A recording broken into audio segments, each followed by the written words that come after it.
Destiny 2's new season and the new 3 expansions have been revealed in Bungie's live event from last Tuesday, but with this, there's some stuff to say about the new season and what it's all about. Anyway, what's going on, guys? If you find this video interesting, make sure you leave a like and subscribe for more. But moving on, Destiny 2 Season 11, also known as Season of the Rivals, has finally come out, and with this, there's a lot to say. Now personally, I do think this is a good season from the very little amount of time we've played it for, but this season definitely could have been better. Personally, I think the reason I like this season so much is because it's better than Season 10, as Season 10 was super boring and personally ruined the game for me. One thing, however, that's a super big problem with this new season is the amount of bugs in this game. Thankfully though, most of them are just visual bugs that I don't know to look at, but there are some big game-breaking bugs that I've seen. For example, I'll be on a strike and a fallen ship will bug through the floor, jumping up and killing all of us, making us wipe, which I do know that's a known bug, but like it's just super annoying when it happens to me and just everyone else on my team. But other from that, another big bug that's super annoying is sometimes when I decrypt a Prime Engram, it will give me armor sets for a different character. So for example, if I'm Warlock, I'll get armor sets for a Hunter or a Titan, which is super annoying, and I've never had that happen to me. So it's just a lot of bugs that are in this game that just need a patch. Other than this though, this season is like a nice breath of air though, as Destiny has arguably been its worst state over the past 2 seasons, and I really don't have too much negativity to say about this new season. The weapons are good, the season pass is good, and the new seasonal seal actually requires work, and overall just this season is just an improvement. Overall though, this is a good season and is a step in the right direction, just it's also dragged out 104 days, so when it ends, the new expansion Beyond Light drops, which is a whole nother video in itself. Just the thing here with it being 104 days long is that they noticeably nerfed the ranking system. With this, I'm talking about the season pass and how the progression works on it. So for example, a great way to rank up the season pass last season was to do bounties, but now when you do weekly and daily bounties and accept all of them at once, it's noticeably lower XP than last season.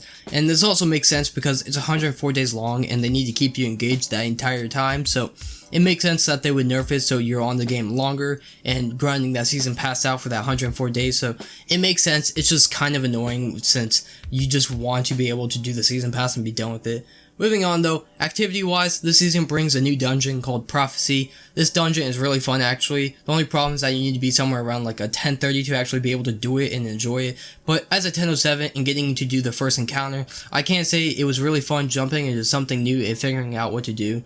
Other than this though, the other main activity from the season is the new public event, which personally I don't want to do since Season 10 really killed all my drive to do public events. But to explain this public event, as best said by Dado, it's just Gambit, but public, minus the Guardians killing each other. So overall, I do think it's a good public event, just it will most likely get repetitive and die out fast, since, again, as said before, it's basically just Gambit. Last thing I want to talk about though is the new armor and gun caps and the drifter stuff in the form of Umbrella Engrams and the Means to End quest. Talking about the Umbrella Engrams first, these are basically legendary Engrams with mud on them from what they look like, but they are really cool how they work. So from what I know, you do have to decrypt Umbrella Engrams in the Umbrella decoder, which that's its only function to what I know, but you can also change the engrams to specific versions that give you specific loot through something called the recaster, which is right next to the decoder, and all you have to do is suspend the actual engram itself and some altered elements material, and you can change the engram and decode it and get specific loot. It's a really cool idea and something new that I enjoy, but I feel like they could have done more with it.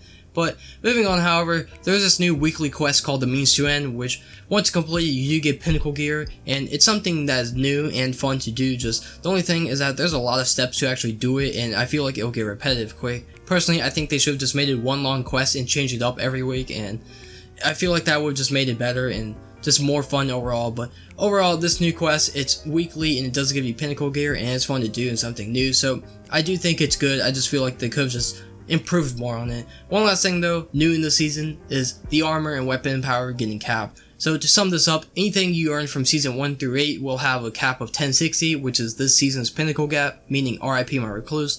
Other than this though, season 9 has a cap of 1260, and season 10 has a cap of 1310, and season 11 gear has a cap of 1360, and if you're wondering, exotics currently don't have a cap, so you're good on them, but I would imagine that's subject to change. Overall though, this new cap system is something that I think will be nice to weave out old guns and just add more, but it also has a lot of annoying parts to it as well, so only time will have to tell how well that actually works.